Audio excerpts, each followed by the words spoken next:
دویم حکم کتبه فرض کړل شوی دی علیکم پتا سو باندې القتال جهاد د جهاد د فرضیت حکم دی پدې کې کتبه فرض کړل شوی دی علیکم پتا سو باندې القتال قتال یعنی جهاد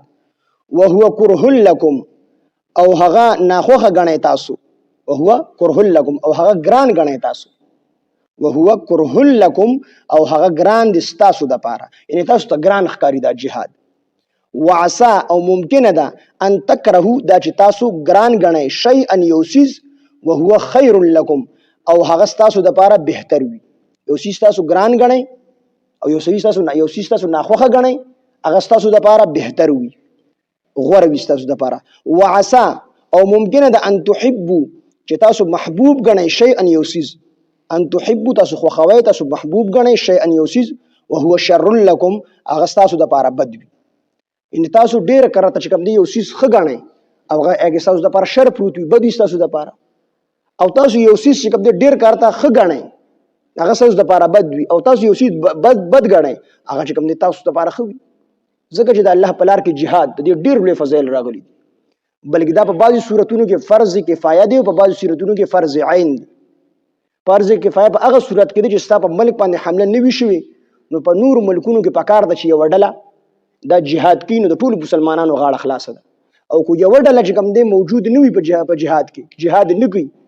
نو بیا د ټول مسلمانانو چې کوم دی غاړه نیولې ده الله به دې تپوس کوي څنګه نبی علیه الصلاۃ والسلام فرمایي چې الجهاد ماضٍ الی یوم القیامه جهاد دا به تر ورځې قیامت پورې جاری وي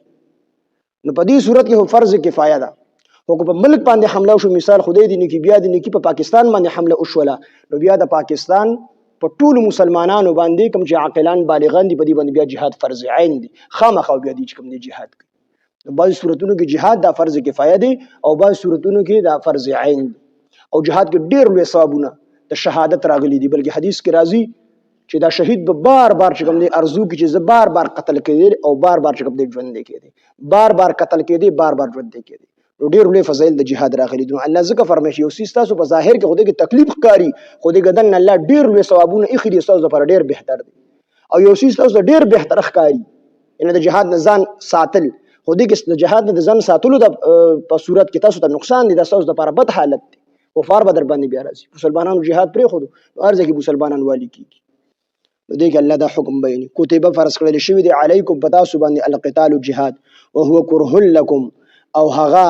بد غنی تاسو وهو كره لكم او هغه ګران غنی تاسو هغه ګران دي تاسو د پاره وعسى او ممکن ده ان تکرهو دا چې تاسو ګران غنی شیئا یوسیز وهو خیر لكم هغه تاسو د پاره غوړه وي وهو خیر لكم هغه غوړه وي تاسو د پاره لكم تاسو د پاره وعسى او ممکن ده ان تحبوا تاسو خوخوي شيئا يوسيز وهو هغه شر لكم بد وستاسو د پاره والله الله تعالی يعلم پوهیږي وانتم لا تعلمون او تاسو نه پوهیږي الله به پوهیږي چې کوم سیستاسو د پاره غوړه دي اگر کو تاسو ته کوم دیغه ناخوخه او بدخکاری او الله پدیم پوهیږي چې اوس سیستاسو د پاره بد دي اگر کو هغه تاسو ته ناخوخه کوي نو jihad پر خودل دا تاسو ته په حقیقت کې آسان سیس ښکاری او تاسو خوخوي خدا تاسو د پاره بد دي jihad پر خودل او jihad کول تاسو ته په ظاهر باندې ګران سیس ښکاری ځکه چې انسان پکې تکلیفونه اوچتي نو دا تاسو ته چې کوم دی jihad په ظاهر کې ګران ښکاری خدا تاسو لپاره ډېر بهتر دی